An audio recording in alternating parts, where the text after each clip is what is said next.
Did you count with me? Anyway, let me save you the stress. I have exactly 24 bills of 1,000 naira with me here. And I just imagined if someone gave this to me every single day. Someone gave this to you, how would you feel? Like once it clocks midnight, you get 24,000 naira. Would you be excited? Does it sound like, oh, I finally hit the jackpot? Or maybe if it was $24,000, that should do the job. But the truth is, except you live in La La Land, nobody actually hands that over to you, or except you're providing a certain value and then you're just reaping dividends. But in reality, there's something that you and I get every single day, and that's 24 hours. I'm sure you knew that. It's not a news flash.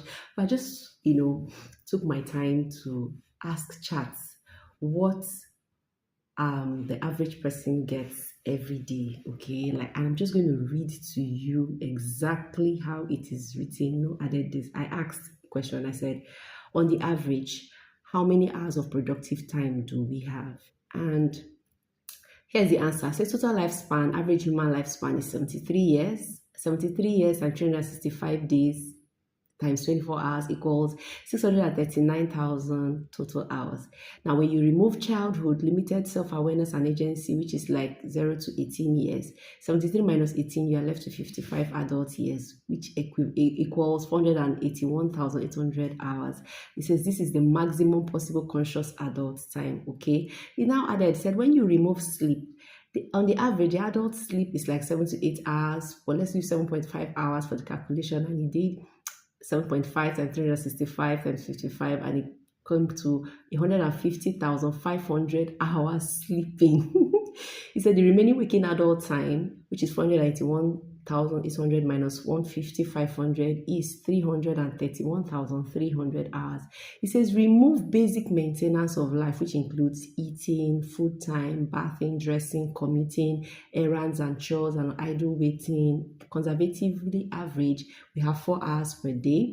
When you do the math, it equals 80,300 hours. Now, the remaining time is 331,300 minus 80,300. You are left with 251,000 hours. No, that's not all. When you remove unproductive leisure and distraction, it says this is a big one: aimless social media scrolling, passive TV and binge watching, gossip, idle chatting, low value internet use. Global averages, social media alone takes 2 to 3 hours per day. When you add TV and other distractions, that's 4 hours per day.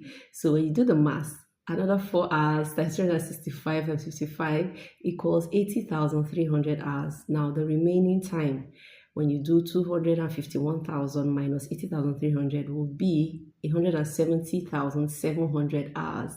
That's not all. It says remove fatigue and low quality time, right? Like the times you don't feel your best.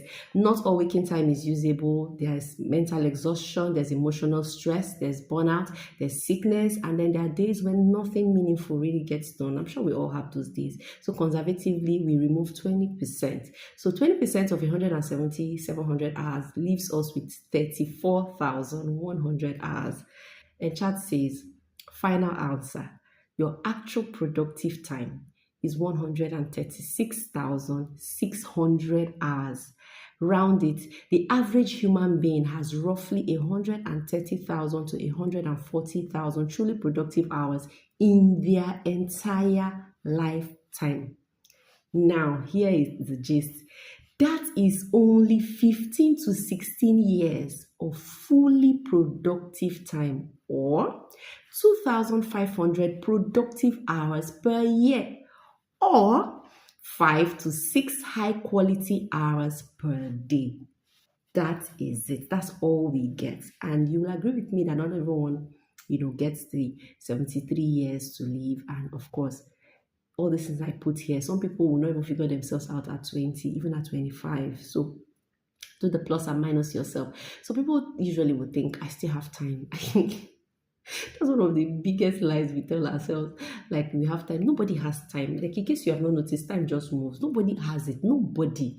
Time not send you. Like, it's just on the move always. You're sleeping, you're waking, you're sick, you're alive, you're mourning, you're trying to get over a heartbreak, you're trying to find yourself, you're trying to do whatever. Time is just moving. Like, nothing moves it. Even if your battery goes flat, time is still moving. Anytime you fix your battery, you will adjust it to meet time. Time is never waiting for anybody. We've heard that timelessly, but it's like we still don't get it. Time is time. Like he just on his own, he's just doing his own thing. No send nobody. So you see, at the end of the day, in reality, time is extremely finite. It is extremely finite, okay? And the productivity time that we have kind of makes our lifespan actually shorter than we realize. So what do? We do small habits every day that will compound into something bigger, because at the end of the day, it is discipline that beats motivation. So if you're waiting to feel motivated every time before you take an action, remember that you have just few hours a day. If you're waiting for talent or to have all the skills and all, remember that there are a lot of talented people who still don't get it. So focus beats talent every single time. And finally, I will say consistency beats intensity. So let's take exercise for instance. You can relate it to every other thing. Let's assume that you want to exercise. It's part of your goals for the year 2026. And so what do?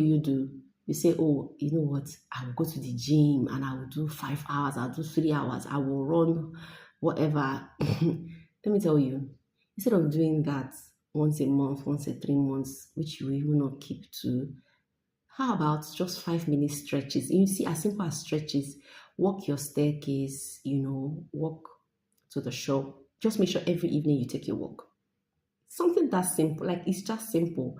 Something really, really simple. Consistency every single time will beat intensity. That's how you win. That's how you stay on top. Now, if you already knew this is just a reminder. And if you didn't, well, now you know.